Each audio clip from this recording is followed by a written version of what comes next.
لله نحمده ونستعينه ونستغفره ونؤمن به ونتوكل عليه ونعوذ بالله من شرور أنفسنا ومن سيئات أعمالنا من يهده الله فلا مضل له ومن يضلله فلا هادي له ونشهد أن لا إله إلا الله وحده لا شريك له ونشهد أن سيدنا وسندنا ونبينا وشفيعنا وهادينا ومرشدنا ومقوانا وملجانا ومولانا محمد عبده ورسوله صلى الله تعالى على آله وأصحابه وأزواجه وذرياته وبارك وسلم تسليما كثيرا أما بعد فأعوذ بالله السميع العليم من الشيطان الرجيم بسم الله الرحمن الرحيم سبحان الذي أسرى بعبده ليلا من المسجد الحرام إلى المسجد الأقصى الذي باركنا حوله لنريه من آياتنا إنه هو السميع البصير وآتينا موسى الكتاب وجعلناه هدى لبني إسرائيل ألا تتخذوا من دوني وكيلا ذرية من حملنا مع نوح إنه كان عبدا شكورا صدق الله مولانا العلي العظيم وبلغنا رسوله النبي الكريم ونحن على ذلك لمن الشاهدين والشاكرين والحمد لله رب العالمين. اللهم صل على سيدنا محمد وعلى آل سيدنا محمد وبارك وسلم. اللهم صل على سيدنا محمد وعلى آل سيدنا محمد وبارك وسلم. اللهم صل على سيدنا محمد وعلى آل سيدنا محمد وبارك وسلم. قرآن کریم کا 15واں سپارہ ہے. سورۃ بنی اسرائیل کی یہ 3 آیتیں تلاوت کی گئی ہے. حق سبحانہ و تعالی نے ان آیتوں میں نبی پاک صلی اللہ علیہ وسلم کے ایک معجزے کا تذکرہ فرمایا ہے اور تفصیل بیان فرمائی. ویسے آپ صلی اللہ علیہ وسلم کے بے شمار معجزات ہیں جن معجزات کا انکار مسلمان تو کیا غیر بھی انکار نہیں کر سکتے تھے. غیر بھی آپ صلی اللہ علیہ وسلم کے معجزات کے معترف ہیں اور وہ تسلیم کرتے ہیں اس چیز کو. لیکن ان آیتوں میں اللہ تبارک تعالیٰ نے جس معجزے کا تذکرہ کیا ہے وہ ہے معراج کا واقعہ، جو انسانوں کے لیے سمجھنا بڑا انتہائی مشکل کن مسئلہ ہے. اللہ تبارک تعالیٰ نے آپ صلی اللہ علیہ وسلم کو سب سے اخیر میں بھیجا اور آپ نے آ کے دنیا میں جو پیغام دیا کہ اللہ نے مجھے رحمت للعالمین بنا کے بھیجا ہے. پھر مکے والوں نے آپ کے عفو درگزر کو، آپ کی رحمت کو، آپ کے جو ہے احسان کو اور آپ صلی اللہ علیہ وسلم کے خیر خواہی کو مکے والوں نے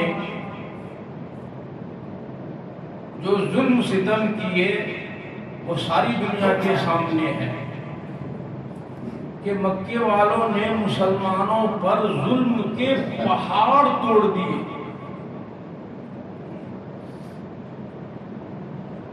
روئے زمین پر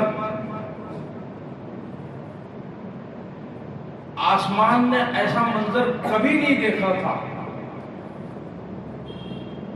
اس بنا پر آپ صلی اللہ علیہ وسلم نے خود فرمایا ہے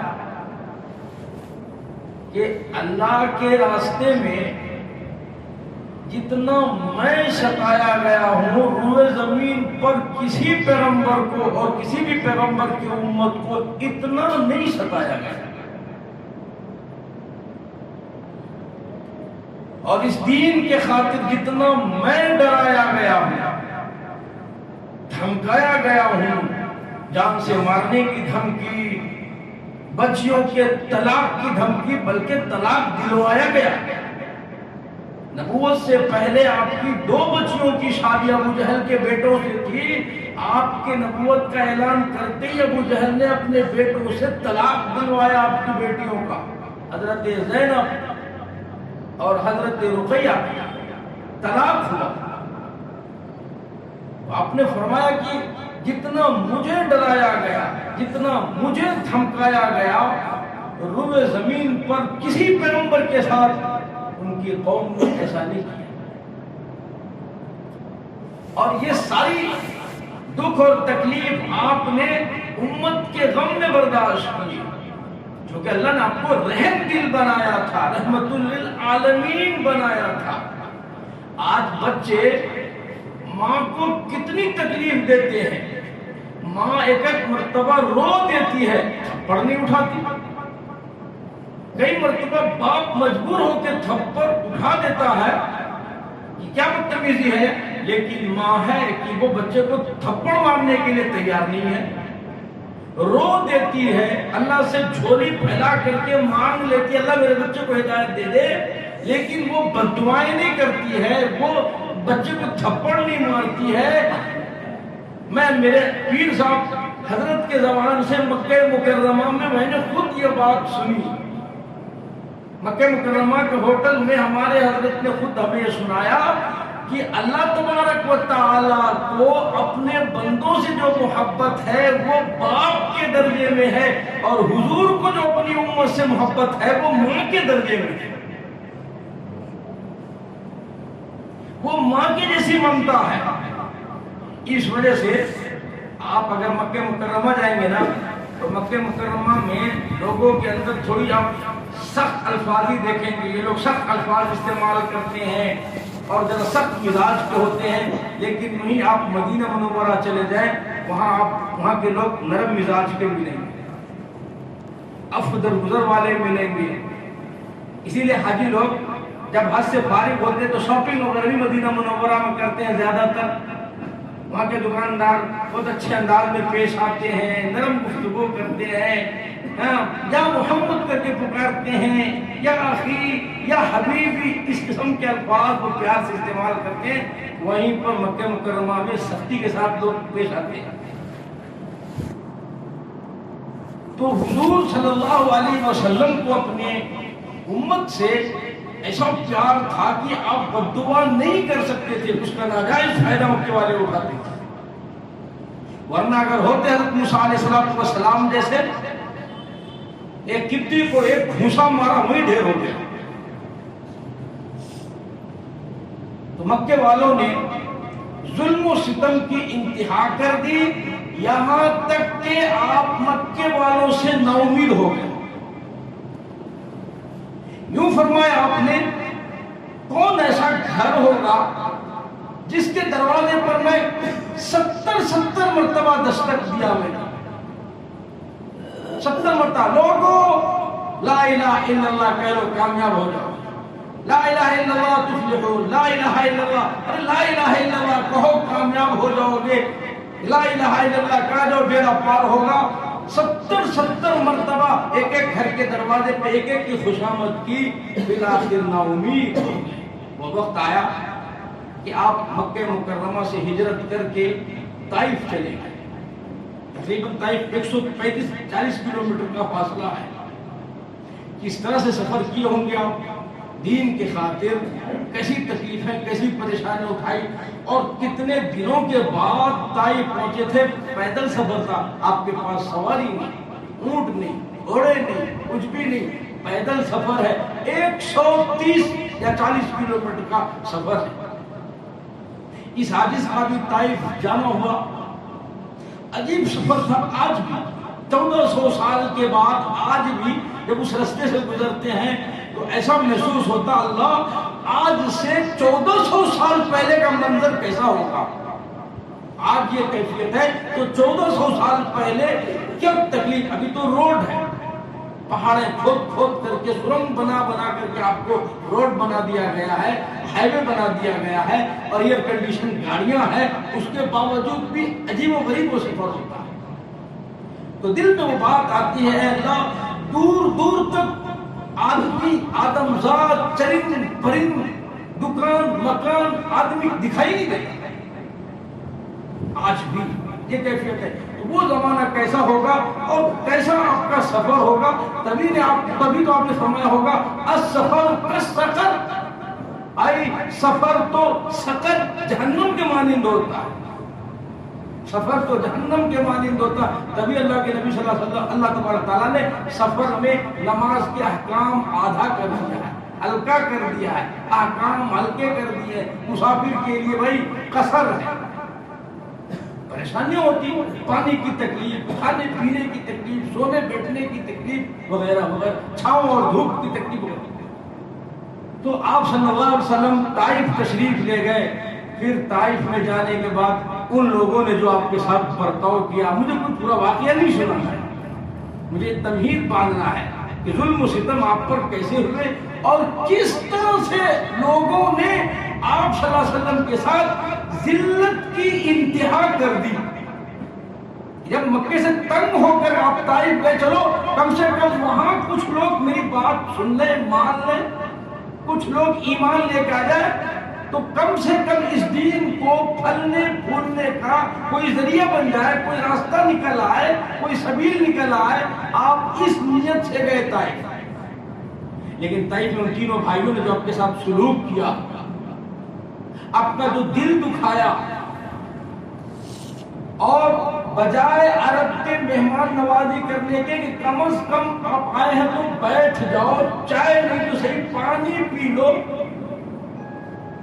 ان تینوں بھائیوں نے جو آپ کے ساتھ الفاظ استعمال کیے، ایک نے کہا اللہ آپ کے سوا اللہ کو کوئی ملتا ہی نہیں تھا نبی بنانے کے لیے، ایک آپ ہی رہ گئے تھے۔ ایک ڈر لگا کہ اگر آپ جھوٹے ہو تو ہم جھوٹوں کی بات سنتے نہیں، اور سچے ہو تو آپ سے بحث نہیں کرتے، پھر اللہ کا پکڑا جائے گا۔ اس قسم کے الفاظ ان لوگوں نے آپ کے ساتھ استعمال کیا، اور اس کے بعد مزید یہ کیا کہ محلے کے اوباش، بدماش، تھرڈ کلاس نوجوانوں کو آپ کے پیچھے لگایا، ان کو پتھر مار مار کے باہر نکالا۔ پھر وہ وقت آیا کہ پتھروں سے آپ کو ہلان ہو گئے، ایک جگہ بیٹھ گئے، چلنے نہیں ہو رہا تھا، پھر آپ کو اٹھایا گیا، پھر آپ چلے، جوتے مبارک خون سے تب ہو گئی تھی، لال ہو گئی تھی، پھر آپ وہاں سے باہر نکلے، اور آپ کے ساتھ جو غلام تھا ایک باغ میں گئے، اور اس باغ میں جانے کے بعد آپ اللہ تبارک تعالیٰ سے ایک دعا مانگی۔ دیکھو تکلیف میں بھی سوائے اللہ کے کسی کو نہیں پکارا، کیسو تکلیف آ جائے، کیسی مصیبت آ جائے وہ دیکھ رہا ہے۔ اللہ تبارک تعالیٰ سے اللہ کے نبی نے ایک دعا مانگی، اللہم انی اشکو بثی و حزنی، یہ دعا مانگی کہ اے اللہ آپ نے مجھے کمزور بنایا ہے، آپ مجھے اتنا کمزور کیوں بنائے کہ یہ لوگ مجھ پر ظلم کریں۔ اے اللہ آپ نے مجھے بے سہارا بنا دیا۔ تاریخ کی کتابوں میں آتا ہے کہ یہ سال جو تھا آپ کا، اسی سال میں حضرت ابو طالب کا بھی انتقال ہو گیا تھا، اور اسی سال حضرت خدیجہ کا بھی انتقال ہو گیا تھا۔ حضرت ابو طالب آپ کی مدد کرتے تھے، اور حضرت خدیجہ کے مال سے آپ کی مدد ہوتی تھی، لیکن یہ دونوں ہستیاں 6 مہینے کے فاصلے میں دونوں کا سایہ سر سے اٹھ گیا تھا۔ تو ان کے اڑ جانے کے بعد مکے کے لوگ بے روک ٹوک آپ کو جو ہے ظلم کرتے تھے اور آپ بے تحاشا آپ پر مطلب جو ہے ہر قسم کے جو ہے حربے استعمال کرتے تھے. پھر اللہ تبارک تعالیٰ سے آپ نے یہ دعا کی، اے اللہ آپ نے مجھے بے سہارا کر دیا، آپ نے مجھے کمزور بنا دیا، آپ مجھے ایسے لوگوں کے حوالے کیوں کرتے ہیں جو ان کے چہرے کو، میرے چہرے کو دیکھ کر یہ لوگ تو شروع ہو جاتے ہیں، پتھر مارتے ہیں، گالیاں دیتے ہیں. اللہ ایسے لوگوں کے حوالے مجھے مت کیجیے نا. پھر فرمایا کہ اے اللہ اگر آپ مجھ سے راضی ہیں تو ان کی ناراضگی کا مجھے کوئی خوف نہیں، کوئی ڈر نہیں، کوئی غم نہیں ہے، بس اتنا آپ بتا دیجئے آپ تو راضی ہیں نا.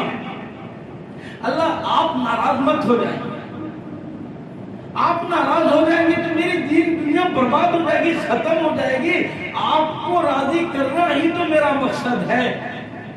اور بھی بہت سارے الفاظ حدیث کی کتابوں میں موجود ہے، اور بھی الفاظ آپ نے استعمال کیے. اللہ تبارک تعالیٰ کی رحمت جوش میں آ گئی، رحمت جوش میں آ گئی.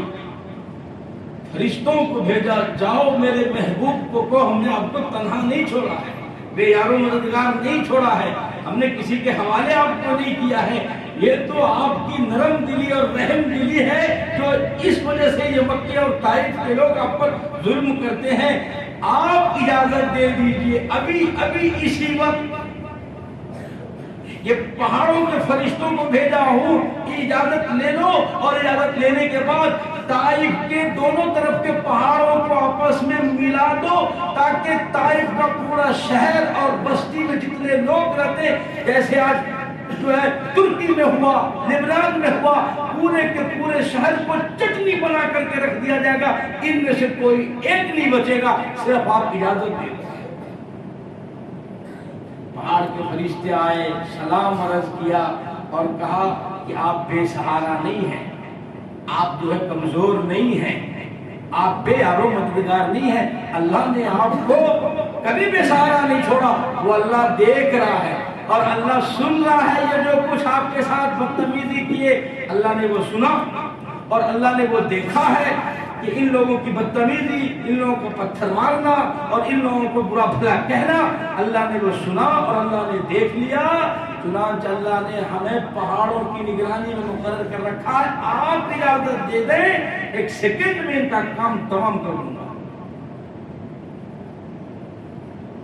اللہ اکبر کبیرہ. حدیث کی کتابوں میں آتا ہے، میں نے پہلے بتایا نا کہ اللہ تبارک تعالیٰ نے اپنے نبی کے دل میں جو محبت ڈالی تھی نا، وہ شفقت اور رحمت والی محبت تھی. جو ماں کے دل میں اولاد کی ہوتی ہے، ماں پریشان ہو جاتی ہے، تنگ ہو جاتی ہے، وہ رونا دھونا شروع کر دیتی ہے، آہیں بھرنا شروع کر دیتی، لیکن اولاد کو برا بھلا نہیں کرتی، بد دعا نہیں کرتی، تھپڑ نہیں مارتی. بس وہ کیفیت اور وہ جذبہ تھا. آپ نے فرشتوں کو فرمایا کہ میرا اللہ مجھے دیکھ رہا، میں بے سہارا بے یار و مددگار نہیں ہوں، تو میں ان کے حق میں بد دعا نہیں کروں گا. اللہ نے مجھے رحمت للعالمین بنا کر بھیجا ہے، میں تو پھر بھی ان کے لیے ہدایت کی دعا کروں گا. اگر یہ ایمان نہیں لائے تو ہو سکتا ہے ان کی آنے والی نسلیں اور اولاد ہمارے اوپر ایمان لائیں گی. پھر اللہ تبارک تعالیٰ نے دکھایا بنو ثقیف، یعنی جس خاندان کے یہ تینوں بھائی تھے، اسی خاندان میں پیدا ہوا محمد بن قاسم رحمۃ اللہ علیہ. محمد بن قاسم رحمۃ اللہ علیہ جو طائف سے اٹھے اور ایمان کا جھنڈا لے کر ہندوستان تشریف لے آئے. یہ پورے ہندوستان کے لوگوں پر محمد بن قاسم کا عظیم احسان ہے، ان کے سچے سفید سب کو ایمان ملا. اگر اس دن آپ لوگ دعا کر دیتے، تھپڑ مارتے، آپ اٹھا دیتے، صبر نہ کرتے، برداشت نہ کرتے، ہو سکتا ہے شاید ہم ایمان سے محروم ہوتے. آج بجائے مسجد کے کسی اور گھر میں بیٹھے ہوتے، بجائے آج سر میں ٹوپی داڑھی کے پتہ نہیں کیا ہوتا، کیوں ہوتا، وہ اللہ کو معلوم. سب کچھ اللہ کرتے، اللہ کے علم میں سب کچھ، ہمارے کوئی علم تو نہیں ہے نا. آپ وہاں سے نا امید ہو کر واپس تشریف لائے، اس انگور کے باغ میں گئے. وہاں پر جا کر کے دیکھا آپ کچھ پڑھ رہے ہیں، تو وہ جو نوکر تھا وہ آیا اور آ کر کے وہ کہنے لگا کہ ہم آپ کو پردیسی دیکھ رہے ہیں، مسافر کہاں مکے سے آئے ہیں، ان لوگوں نے ہمارے ساتھ یہ سلوک کیا، اللہ نے مجھے نبی بنا کر بھیجا وغیرہ۔ یہ جو مالک نوکر تھا اس باغ کا، کھجور کے باغ کا، انگور کے باغوں کا، وہ نینوا سے اس کا تعلق تھا۔ نینوا جہاں حضرت یونس علیہ السلام پیغمبر تھے وہاں سے، اور یہ حضرت یونس علیہ السلام کے ماننے والے تھے، ان کے خاندان کے تھے۔ انہوں نے اپنے جو ہے ایمان پیش کیا، اسلام پیش کیا، میں اللہ کا پاک پیغمبر ہوں، نبی و رسول، کو فوراً سمجھ گئے ہمیں حضرت یونس علیہ السلام نے بتلایا تھا۔ اس باغ میں اس نوکر نے کلمہ پڑھا اور چھپ کر کے وہ مسلمان ہو گیا، تو اللہ کے رسول صلی اللہ علیہ وسلم کو تسلی ہوئی، چلو ہمارا سفر رہے گا، نہیں گیا۔ کم سے کم ایک بندہ آپ نے فرمایا کہ جب تک ہمارا غلبہ نہیں ہو جاتا، اسلام ظاہر نہیں ہو جاتا، اپنے ایمان کو چھپائے رکھنا، اللہ کو یاد کرنا، جو اس وقت تسبیحات معمولات تھے، کثرت سے اللہ کے نبی صلی اللہ علیہ وسلم اللہ کو یاد کرتے، مراقبہ کرتے تھے، وہ عمل بتایا، آپ وہاں سے چلے گئے۔ تو اللہ تبارک تعالیٰ نے جب ذلت کی انتہا ہو گئی، اللہ تبارک تعالیٰ نے آپ صلی اللہ علیہ وسلم کو عزت دینے کا فیصلہ فرمایا کہ جب ذلت کی انتہا ہوگی تو ہم بھی آپ کو عزت کے انتہائی مقام پر آپ کو پہنچائیں گے۔ جب اللہ تبارک تعالیٰ نے آپ کو معراج کے عروج کا فیصلہ فرمایا، یعنی اونچائی اور بلندی پر پہنچانے کا اور اس مقام پر پہنچانے کا فیصلہ فرمایا جس مقام پر کوئی پیغمبر تو دور کی بات، اسی فرشتے کی تو بہت دور کی بات ہے، فرشتوں کے سردار حضرت جبرائیل علیہ السلام تمام فرشتوں کے سردار ہیں۔ جبرائیل علیہ السلام جب آپ کو لے کر کے چلے تو حدیث کی کتاب میں آتا ہے ایک مقام پر آپ جب پہنچے تو جبریل امین نے وہاں کہا یا رسول اللہ صلی اللہ علیہ وسلم میں تمام فرشتوں کا سردار ہوں اور میری انتہا یہ ہے کہ یہاں میرا مقام ختم ہو جاتا ہے اور اس مقام سے اس کے اوپر اس کے آگے اب میری ہمت نہیں ہے کہ میں آگے چلے جاؤں۔ مجھے 600 بازو اللہ نے عطا فرمائے، 600 پر اللہ نے عطا فرمایا ہے، اس کے باوجود فرمایا کہ اگر یک سرے منہ برتر پرم فروغ تجلی بسوزت پرم، کہ اس مقام سے اگر میں ایک بال برابر بھی آگے بڑھا اللہ رب العزت کی تجلی میرے پروں کو جلا کر کے خاک کر دے گی، میرا مقام ختم۔ جہاں جبریل کا مقام ختم ہوتا ہے یہاں سے آپ کا مقام شروع ہوتا ہے۔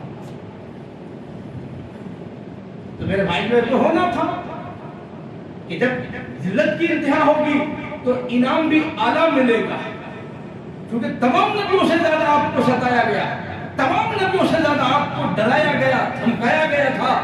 تو اللہ تبارک تعالیٰ نے تمام نبیوں سے افضل اور اعلیٰ اور برتر معراج آپ کو کرانا تھا، اسی لیے آپ کا معراج عرش پر ہوا۔ تمام نبیوں کا معراج فرش پر ہوا، اللہ نے اسی زمین پر ان کو معراج عطا فرمائی۔ موسیٰ علیہ السلام کی معراج اور ملاقات کہاں ہوئی؟ کوہ طور پر۔ یونس علیہ السلام کی معراج کہاں ہوئی؟ مچھلی کے پیٹ میں۔ ابراہیم علیہ السلام کی معراج کہاں ہوئی؟ کہاں ہوئی بھائی؟ نارے نمرود میں، نمرود کی آگ پر ملاقات ہوئی اللہ تبارک تعالیٰ کی۔ اسماعیل علیہ السلام کی معراج کہاں ہوئی؟ ادھر ہوئی ابراہیم علیہ السلام کے چھری کے نیچے۔ یہ تمام پیغمبروں کے معراج، تمام رسولوں کے معراج، بلندی، مقام، عزت، رفعت تمام نبیوں کے اسی زمین پر ہوا، فرش پر ہوا۔ لیکن اللہ تبارک تعالیٰ نے جب آپ کو معراج کرایا تو اللہ تبارک تعالیٰ نے عرش عظیم پر آپ کو بلایا۔ آئیے معراج کا جو واقعہ ہے نص قطعی سے ثابت ہے۔ نص قطعی کہتے ہیں قرآن کی صراحت اور قرآن کے دلیل سے جس کا منکر کافر ہو جاتا ہے، جس کا انکار کرنے والا کافر ہو جاتا ہے۔ نص قطعی کہتے ہیں جس کا ثبوت قرآن سے ہو، اور قرآن کے کسی ایک آیت کا، ایک حرف کا، ایک زبر زیر کا انکار کرنے والا کافر ہو جائے۔ میں نے شروع کے 3 آیتیں آپ نے پڑھی جس میں اس واقعے کا تذکرہ ہے، انشاءاللہ وہ آئے گا بھی۔ تو معراج کا واقعہ نص قطعی سے ثابت ہے۔ اس کے علاوہ احادیث میں بے شمار حدیثیں ہیں، بے شمار حدیثیں۔ تفسیر ابن کثیر نے 20 صحابہ سے تواتر ثابت کیا ہے۔ کیا ثابت کیا؟ تواتر، یعنی 20 صحابہ سے یہ حدیث ثابت ہے۔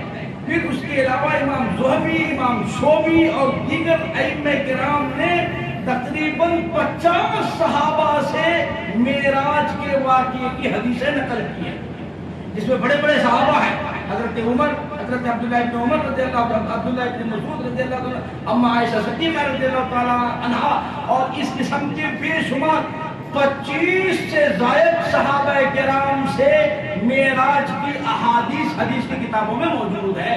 تو حدیث سے تواتر سے یہ واقعہ ثابت ہے۔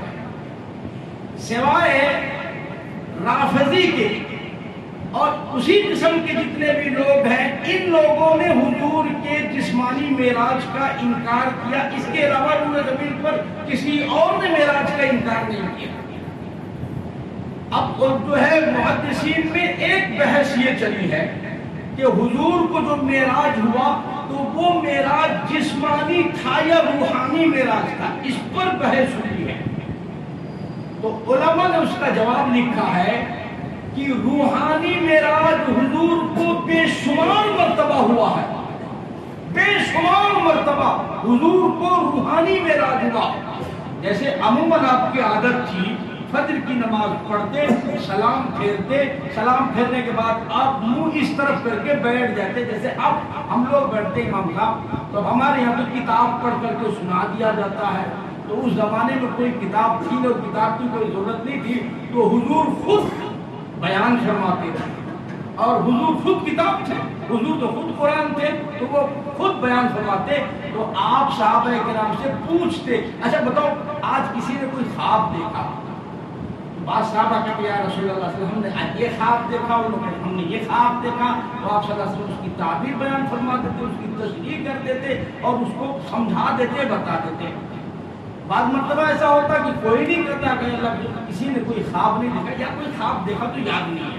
ایک تو ہوتا خواب دیکھنا، پھر دیکھنے کے بعد یاد بھی رہنا نہیں، اور وہ صحیح یاد رہتا نہیں ہے تو نہیں بولتے۔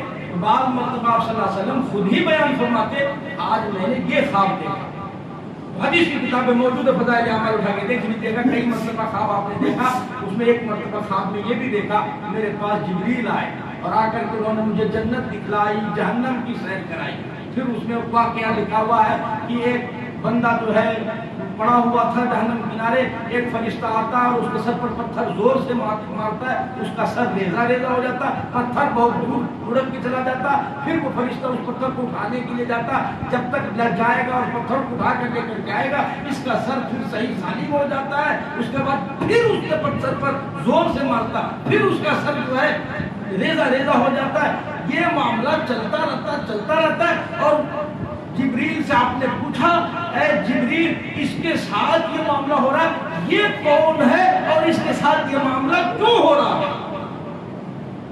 پھر جبریل امین نے بتایا، اے اللہ کے رسول صلی اللہ علیہ وسلم، یہ آپ کے امت کے وہ لوگ ہیں جنہوں نے قرآن پڑھا اور دین سیکھا لیکن اس پر عمل نہیں کیا، یہ اس کی سزا ہے۔ راتوں کو یہ غفلت میں گزارتے تھے، فجر کی نماز یہ قضا کرتے تھے اور اللہ کو یاد نہیں کرتے تھے، اللہ کے احکام پر نہیں چلتے تھے، اس وجہ سے ان کے ساتھ کیا۔ یہ لوگ گویا عالم بے عمل لوگ، یعنی جان بوجھ کر کے بے عملی کرتے ہیں۔ ایک تو ہوتا کہ علم نہیں، لیکن اللہ نے ان کو علم دیا اور علم کے ساتھ ساتھ بے عملی یہ کرتے تھے، قیامت تک کی سزا میں یہ مبتلا رہے۔ پھر وہاں سے اور آگے گئے، پھر وہاں سے اور آگے گئے، مختلف آپ کو واقعات دکھایا اور پھر آپ نے امت کو بتلایا کہ بہت بڑا گناہ ہے، اس طرح نہیں کرنا، یہ گناہ ہے، یہ گناہ وغیرہ وغیرہ وغیرہ۔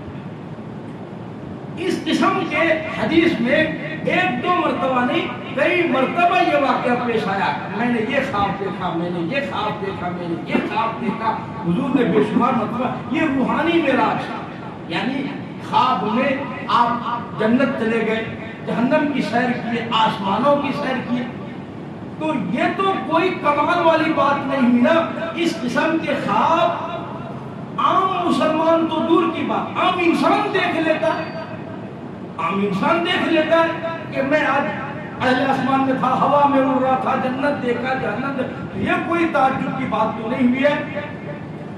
البتہ ان آیتوں میں جس معراج کا تذکرہ ہے، علماء اس پر اتفاق رکھتے ہیں کہ یہ معراج جسمانی معراج تھا، جسمانی معراج تھا۔ سوائے رافضی کے کوئی اس کا انکار نہیں، سب اس کو مانتے ہیں کہ حضور کو ایک مرتبہ جسمانی معراج ہوا، اس کے علاوہ متعدد مرتبہ روحانی معراج ہوا ہے۔ لیکن بعض لوگ یہ کہتے ہیں کہ جسم کے ساتھ، جان کے ساتھ کوئی بندہ آسمان میں اوپر نہیں جا سکتا ہے، اس لیے کہ وہ آکسیجن نہیں ہے، یہ نہیں، وہ نہیں ہے۔ تو ان تمام سوالات کا جواب اللہ تبارک تعالیٰ نے جس آیت میں تذکرہ کیا، پہلے لفظ میں اللہ نے اس کو بیان فرمایا کہ سبحان اللہ تبارک تعالیٰ ہر عیب سے پاک ہے، ہر ناممکن سے اللہ پاک ہے۔ جو کام سب کے لیے ناممکن ہے تو وہ تو صحیح ہے، لیکن وہ اللہ کے لیے ناممکن نہیں، وہ اللہ کر سکتا ہے۔ تبھی اللہ نے اس آیت کا شروع لفظ استعمال فرمایا سبحان۔ دیکھو جو بات تمہارے سمجھ میں نہیں آ رہی ہے، ایسا نہیں کہنا کہ وہ ہو نہیں سکتا ہے، وہ تمہارے لیے ناممکن ہے، وہ ہمارے لیے ممکن۔ تو پہلا لفظ استعمال فرمایا سبحان اللہ، ہر ناممکنات سے پاک ہے، ہر مشکلات سے اللہ پاک ہے۔ چنانچہ اب اس پر پھر اختلاف ہے کہ یہ شب معراج کس رات میں ہوئی ہے، اس کا مہینہ متعین نہیں ہے، اس کی تاریخ متعین نہیں ہے، بلکہ بعض جگہ سال میں اختلاف ہوا ہے، محدثین نے اس میں اختلاف کیا۔ بعض فرماتے ہیں ہجرت سے 5 مہینہ پہلے کا واقعہ ہے یہ، بعض فرماتے 18 مہینہ پہلے کا یہ واقعہ ہے، بعض فرماتے کہ رجب کی 27ویں شب کو معراج ہوئی، بعض نے فرمایا کہ ربیع الثانی میں معراج کا واقعہ پیش آیا۔ مختلف تاریخ اور مختلف دن اور مختلف راتوں کا تذکرہ حدیث کی کتابوں میں ہے، روایتیں مختلف ہیں، لیکن اس بات پر اتفاق ہے ایک مرتبہ آپ کو جسمانی معراج ہوا، جسمانی معراج ہوا۔ اس کی کئی ساری وجوہات محدثین نے بیان فرمائی۔ ایک وجہ یہ بھی بیان فرمائی ہے کہ فرشتوں نے آپ سے درخواست کی کہ اے اللہ، روئے زمین پر آپ کا محبوب ہے جس کی زیارت ابو بکر کرتے ہیں، جس کی زیارت عمر کرتے ہیں، جس کی زیارت عثمان اور علی، صحابہ صحابیات، مکے والے جس کی زیارت کرتے ہیں، مدینے والے، اے اللہ ہمیں بھی آپ کے محبوب کو دیکھنے کا بڑا شوق ہے، ایک مرتبہ آپ ہمیں بھی دیکھنے کا موقع عطا فرما دیجئے۔ عرش کے جو ہے فرشتے اور وہاں جو بیت المعمور ہے، بیت المعمور کے فرشتوں نے درخواست کی۔ حدیث کی کتاب میں آتا ہے آسمانوں میں اتنے فرشتے ہیں، 4 انگلیوں کی جگہ کہیں خالی نہیں ہے، فرشتوں کی بوجھ سے آسمان چلا جاتا ہے۔ جس طریقے سے 4 پائی پہ، کھاٹ پہ 2-4-5 آدمی بیٹھے تو اس کی آواز آنا شروع ہوتی ہے، مر مر کر چر کی آواز، اس طریقے سے 4 انگلی کی جگہ خالی نہیں ہے جہاں فرشتے نہ ہو، آسمان فرشتوں کی بوجھ سے چلاتا ہے۔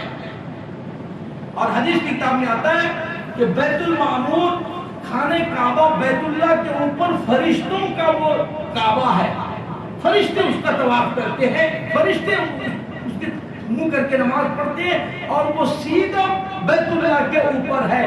اور جو فرشتہ روزانہ 70,000 فرشتے اس کی طواف کرتے ہیں، روزانہ 70,000۔ حدیث کی کتاب میں آتا ہے جو فرشتہ ایک بار طواف کر لیتا ہے، پوری زندگی پھر دوبارہ اس کو طواف کرنے کا موقع نہیں ملتا، ان کا نمبر ہی نہیں آتا۔ اندازہ لگاؤ کتنے فرشتے ہیں اللہ کے سوا کسی کو معلوم نہیں۔ ثم ارسلنا، اللہ کے سوا کسی کو معلوم نہیں کتنے فرشتے ہیں۔ تو ان فرشتوں نے کہا ہے اللہ ہمیں بھی آپ اپنے محبوب کی زیارت کرا دیجیے، جس کی زیارت سے مکے والے لطف اندوز ہوتے ہیں، عمر ابو بکر لطف اندوز، اے اللہ ہمیں بھی وہ نعمت دکھا دیجیے۔ فرشتوں کو شوق ہے، آج امت کو شوق نہیں، آج ان امتی کو شوق نہیں ہے۔ تو اللہ تبارک تعالیٰ نے آپ صلی اللہ علیہ وسلم کو عرش عظیم کو بلانے کا فیصلہ فرمایا، جبریل کو اور آپ کے ساتھ میں میکائیل کو، ان دو فرشتوں کو بھیجا کہ جبریل جاؤ میرے محبوب کو بلا کر کے لاؤ، جو مہینہ ہو، 27ویں رجب کی رات ہو یا ربیع الثانی کی ہو یا کوئی اور ہو، جبریل امین تشریف لائے۔ دیکھا آپ ام ہانی کے گھر میں سو رہے تھے۔ حضرت ام ہانی کا گھر بیت اللہ سے 40 یا 50 قدم کے جسٹ فاصلے پر تھا، 40 یا 50 قدم۔ اب وہ حرم شریف میں جانا ہوا، وہاں پر ایک میپ ہوتی ہوئی ہے، بہت سارے حاجیوں کو پتا رہتا ہے یہ ام ہانی کا گھر ہے، تو وہ حاجی لوگ اسی پلر پہ جا کر بیٹھتے ہیں، ذکر کرتے ہیں۔ ہمارے حضرت ہمیں ساتھ ملے گئے، الحمدللہ اس پلر کے پاس بیٹھ کر دعائیں مانگنے کا موقع ملا۔ تو جبریل امین تشریف لائے، آپ صلی اللہ علیہ وسلم سو رہے تھے، تو فرمایا کہ اے اللہ آپ کے محبوب تو آرام فرما رہے ہیں، اب میں کس طرح سے جگاؤں؟ ایک بندہ سو رہا، مسئلہ حل کرتے جائیے۔ بہت سارے مسائل کا حل شب معراج میں ہوا ہے، بہت سارا پیغام شب معراج میں دیا گیا ہے۔ دیکھو جب عیسیٰ علیہ السلام کو اللہ تبارک تعالیٰ نے آسمان پر زندہ اٹھایا تو عیسائیوں کو مغالطہ ہو گیا، کیا کہ عیسیٰ علیہ السلام اللہ کے بیٹے ہیں، نعوذ باللہ۔ اور بعض عیسائیوں کا عقیدہ یہ ہے کہ وہ اللہ ہے، بعض عیسائیوں کا عقیدہ کیا ہے؟ عیسیٰ علیہ السلام ہی اللہ ہے، اور بعض عیسائیوں کا عقیدہ کہ وہ بیٹا ہے، حضرت مریم اللہ کی بیوی ہے، نعوذ باللہ ثم نعوذ باللہ۔ یہ عقیدہ ان کا قرآن میں محفوظ ہے۔ تو یہاں پر بھی اس امت میں بہت سارے فتنے ہونے کا اندیشہ تھا کہ عیسیٰ علیہ السلام کو آسمان پر بلایا تو وہ خدا کا بیٹا اور خدا مان لیا عیسائی، آپ تو ان کو عرش پر بلائیں گے تو ہو سکتا ہے ان کی امت بھی گمراہ ہو جائے۔ تو جبریل نے مسئلہ حل کروایا، اے اللہ آپ کے محبوب سو رہے ہیں، فرمایا جو سوتا ہے وہ اللہ ہو نہیں سکتا۔ دیکھو مسئلے کا ہے، جو سو جائے بھائی وہ اللہ نہیں، کیونکہ اللہ کی تعریف اللہ نے قرآن میں فرمایا، کیا فرمایا؟ اللہ لا الہ الا هو الحی القیوم، اللہ وہ ہے، لا الہ الا، اس اللہ کے سوا کوئی اللہ نہیں، کوئی رب نہیں، کوئی خدا نہیں، کوئی معبود نہیں، حاجت روا نہیں، مشکل کشا نہیں، الا هو الحی، اللہ وہ ہے جو زندہ ہے، قیوم جو قائم ہے۔ اللہ کون ہے؟ اللہ جو زندہ ہے، زندہ وہ ہوتا ہے جسے زندگی کے بعد موت نہ آئے، وہ زندہ ہے۔ هو الحی القیوم، جسے نیند آتی ہے وہ اللہ نہیں ہو سکتا ہے، کیونکہ نیند موت کی بہن ہے۔ فرمایا بسمک اللہم بسمک اموت و احیا، اللہ میں آپ کے نام سے مرتا ہوں، آپ کے نام سے زندہ ہوتا ہوں۔ جسے موت آئے اور نیند آ جائے وہ خدا نہیں ہو سکتا۔ لا تأخذہ سنۃ ولا نوم، اللہ وہ ہے جسے نیند تو کیا، جسے غفلت تو کیا، جھپکی نہیں آ سکتی، نیند کا خمار نہیں آتا، تھکان نہیں ہوتی، نیند کا شائبہ بھی نہیں ہوتا ہے، اسے پروردگار کہا جاتا ہے۔ فرمایا کہ اے اللہ آپ کے محبوب سو رہے ہیں. ٹھیک ہے سو رہے ہیں، امت کو مسئلہ سمجھا دو. جو سوتا ہے وہ خدا نہیں ہوتا، وہ حاجت روا نہیں ہو سکتا، وہ مشکل کشا نہیں ہو سکتا، کچھ لینے دینے والا نہیں ہو سکتا وہ، اس لیے کہ وہ تو سو رہا ہے. جو سو گیا، اگر خدا سو جائے بندہ فریاد کس سے کرے گا؟ وقت ہو گیا، انشاءاللہ باقی اس کی تفصیلات، اس کا ضمیمہ تتیمہ آپ کے سامنے آتا رہے گا. اتنی بات آپ کے سامنے عرض کر دوں کہ ہمارے پڑوس میں ادھر بغل میں ایک مسجد ہے سیگے حلی میں، وہاں پر الحمدللہ کافی دنوں سے کنسٹرکشن کا کام چل رہا تھا، اور اب الحمدللہ اس کا جو ہے مولڈ کا کام آج چل رہا ہے. شاید مولڈ پڑ رہا ہوگا، بہت سخت ضرورت ہے اور تکلیف ہے وہاں پر. مولڈ کی چھوٹی مسجد ہے، اس لیے کافی تیزی سے کام چل رہا ہے. انشاءاللہ ہمارے ذمہ داروں نے یہ طے کیا ہے کہ آج کی جو جمعے کا چندہ ہوگا انشاءاللہ سارے کا سارا رقم اسی مسجد کو دیا جائے گا، تاکہ وہاں مولڈ کا کام رمضان سے پہلے مکمل ہو جائے اور تمام مسجدوں میں تمام مصلیوں کے لیے مسجد میں سہولتیں پیدا ہو جائے. آپ سے گزارش ہے کہ سنت و نوافل سے فراغت کے بعد جاتے ہوئے اس مسجد کے لیے آپ حضرات ذرا بڑھ چڑھ کر کے حصہ لیں، تاکہ آسانی اور سہولت کے ساتھ مولڈ کا کام ہو جائے. مولڈ کے بعد کے جو کام ہیں وہ سارے کام آسانی کے ساتھ ہو سکیں. اللہ تعالیٰ ہم سب کو عمل کی توفیق عطا فرمائے. آمین. وآخر دعوانا الحمدللہ رب العالمین.